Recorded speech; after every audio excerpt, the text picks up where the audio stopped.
الله الرحمن الرحيم نحمده ونصلي ونسلم على رسوله الكريم أما بعد فأعوذ بالله من الشيطان الرجيم بسم الله الرحمن الرحيم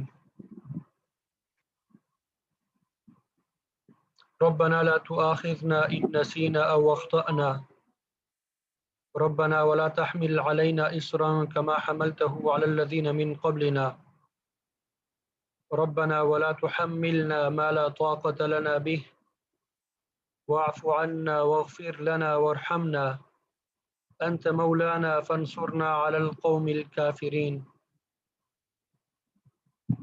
صدق اللہ المولانا العظیم۔ آپ کے سامنے سورہ بقرہ کی آیت نمبر 286 کی تلاوت کی سعادت حاصل کی، اس کا ترجمہ ہے کہ ہمارے رب اگر ہم بھول جائیں یا غلطی کر لیں تو ہماری پکڑ نہ فرما۔ اے ہمارے رب ہم پہ وہ بوجھ نہ ڈال جو پہلی امتوں پہ آپ نے ڈالا تھا۔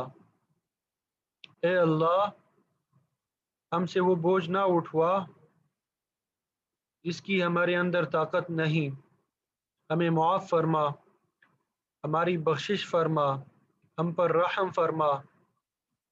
تو ہی ہمارا آقا ہے، بس تو ہی کفار پر ہماری مدد فرما۔ تو اس آیت میں اللہ رب العزت نے ہمیں مانگنے کا طریقہ سکھایا ہے کہ بندے کو اپنے رب سے کیا اور کیسے مانگنا چاہیے۔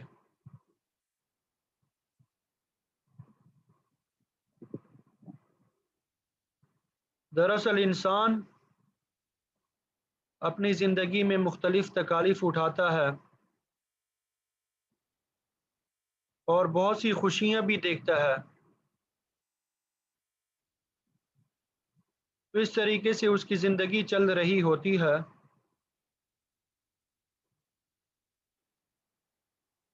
تو اللہ تعالیٰ نے ان تمام نعمتوں اور چیزوں کے حاصل کرنے کے لیے مختلف ذرائع اور اسباب مقرر فرمائے ہیں۔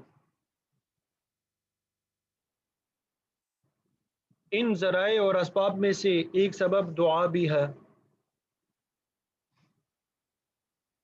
چنانچہ آپ صلی اللہ علیہ وسلم نے فرمایا الدعاء سلاح المؤمن، کہ دعا جو ہے مومن کا ہتھیار ہے۔ ظاہر ہے کہ ہتھیار تب ہی صحیح کام کر سکتا ہے جب ہتھیار خود بھی صحیح ہو اور چلانے والا بھی طاقتور ہو۔ تو دعا کی طاقت اور اس کے مؤثر ہونے کے لیے ضروری ہے کہ دعا میں عاجزی اور انکساری ہو، سچی طلب شامل ہو، زبان پر الفاظ ہو، دل میں طلب اور تڑپ ہو۔ تو ایسی دعا واقعی کامیابی کا سبب بن جاتی ہے۔ اور دعا کرنے والے کا طاقتور ہونا، اس کا مطلب یہ ہے کہ وہ حلال چیز کماتا ہو، حلال کھاتا ہو، اللہ تعالیٰ کی رضامندی کے ساتھ زندگی گزارتا ہو۔ تو یہ انسان جو دعا مانگ رہا ہے، اگر یہ اپنے الفاظ میں، اپنی زبان میں بھی مانگے تو اس کی دعا ضرور قبول ہوگی۔ لیکن ایک قسم کے الفاظ وہ ہے جو بندہ اپنی زبان اور اپنے ذہن سے تیار کرتا ہے، اور دوسری قسم کے وہ الفاظ ہے جو حقیقت میں کلام الہی ہے اور خالق کائنات کے الفاظ ہیں۔ ظاہر ہے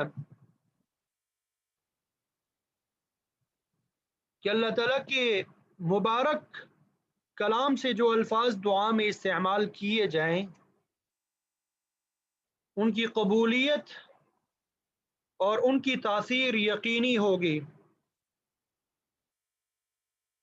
اور کوئی دعا ان سے بلند نہیں ہو سکتی۔ لہذا ہمیں چاہیے کہ اپنی دعاؤں میں قرآن مجید کی دعائیں بھی شامل رکھیں، اور اس کے لیے بہترین کتاب ہے مناجات مقبول کے نام سے ترجمے کے ساتھ مل جاتی ہے۔ قرآن مجید میں جو دعائیں مذکور تھی ان سب کو بھی جمع کیا گیا، اسی طرح احادیث مبارکہ میں جو دعائیں مذکور تھی ان سب کو بھی جمع کیا گیا ہے۔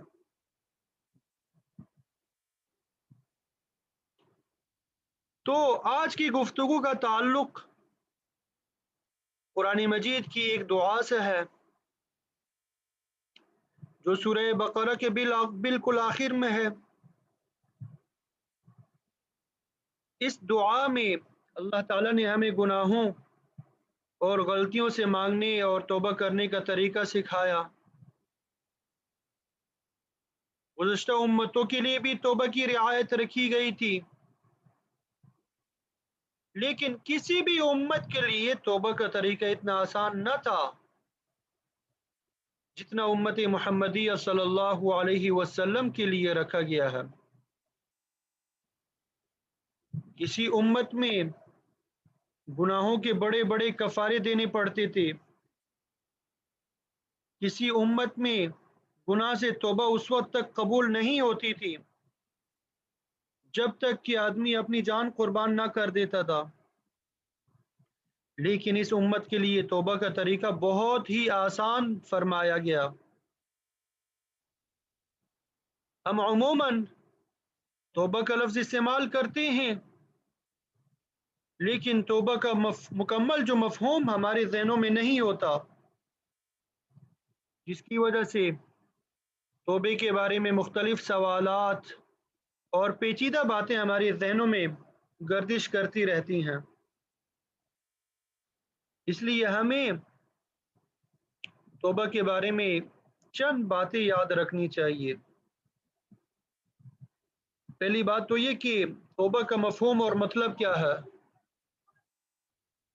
اور دوسری یہ کہ توبہ کا فائدہ کیا ہے، تیسری یہ کہ توبہ کی ضرورت کیا ہے، اور چوتھی بات یہ کہ توبہ کرنے کا طریقہ کیا ہے، پانچویں یہ کہ توبہ کے ذریعے ان حقوق کو معاف کرایا جا سکتا ہے۔ اسی طرح توبہ اور استغفار کے برکات کیا ہیں۔ تو پہلی بات یہ تھی کہ توبہ کا لفظی معنی ہوتا ہے رجوع کرنا، دور سے قریب لوٹ آنا۔ چونکہ بندہ اس حالت میں اپنے پروردگار کی طرف رجوع کرتا ہے، اس لیے اسے توبہ کہتے ہیں۔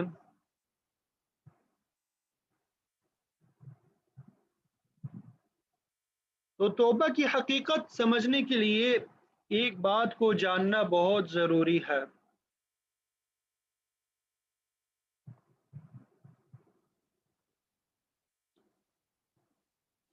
ایک توبہ کی ابتدا ہے اور ایک توبہ کی انتہا۔ توبہ کی ابتدا تو یہ ہے کہ دل میں ایک نور اور روشنی پیدا ہو جائے، اور دل کو اس بات کا علم ہو جائے کہ گناہ ایک زہریلی چیز ہے، اور پھر دل میں خوف اور پشیمانی پیدا ہو، اور اس وجہ سے گناہ سے معافی کی سچی خواہش پیدا ہو دل میں، اور جس گناہ میں انسان مبتلا تھا اسے فوراً چھوڑ دے اور آئندہ کے لیے اس گناہ سے بچنے اور پرہیز کرنے کا پختہ ارادہ کر لے۔ تو یہ توبہ کی ابتدائی کیفیات ہے۔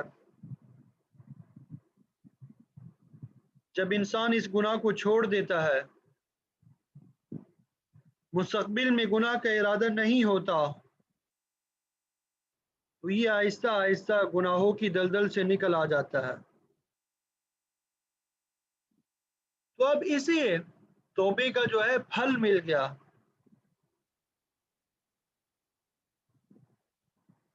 اس حالت کو توبہ کی انتہا کہتے ہیں۔ تو ان باتوں کے جاننے سے ہمیں توبہ کی حقیقت معلوم ہوئی، اور توبے کا دوسرا پہلو کہ توبہ کا فائدہ کیا ہے، یہ آسان سی بات ہے، عام فہم سی بات ہے، ہر عقل مند آدمی اس بات کو سمجھ سکتا ہے کہ اپنی غلطی کی معافی مانگ لینا معافی نہ مانگنے سے بہرحال بہتر ہے۔ اپنی غلطی کی معافی مانگ لینا معافی نہ مانگ لینے سے بہرحال بہتر ہے۔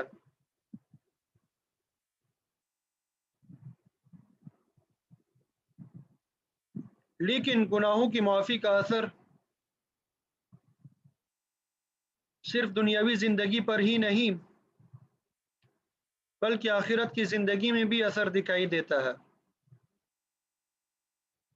چنانچہ ایک آدمی سے گناہ سرزد ہو گیا، اسے آخری وقت تک معافی مانگنے کی توفیق نصیب نہیں ہوئی، یہاں تک کہ مر گیا، ظاہر ہے کہ اسے سزا ملے گی۔ لیکن ایک آدمی ہے، وہ ساری زندگی گناہوں میں مبتلا رہا، لیکن زندگی کی آخری لمحات میں توبہ کرنے اور معافی مانگنے کی توفیق ہوئی، تو اللہ تعالیٰ کے فرمان کے مطابق اس کے تمام گناہ معاف ہو گئے۔ اس لیے اللہ تعالیٰ نے فرمایا کہ اگر میرے بندے زمین و آسمان کے برابر بھی گناہ لے کے میرے پاس آ جائے اور مجھ سے مغفرت چاہیں تو میں تمام گناہوں کو بخش دوں گا، اور گناہ کی زیادتی کی پرواہ نہیں کروں گا۔ اور آپ صلی اللہ علیہ وسلم نے بھی فرمایا، التائب من الذنب کمن لا ذنب لہ، کہ گناہ سے توبہ کرنے والا ایسا ہے گویا اس کے لیے گناہ ہے ہی نہیں۔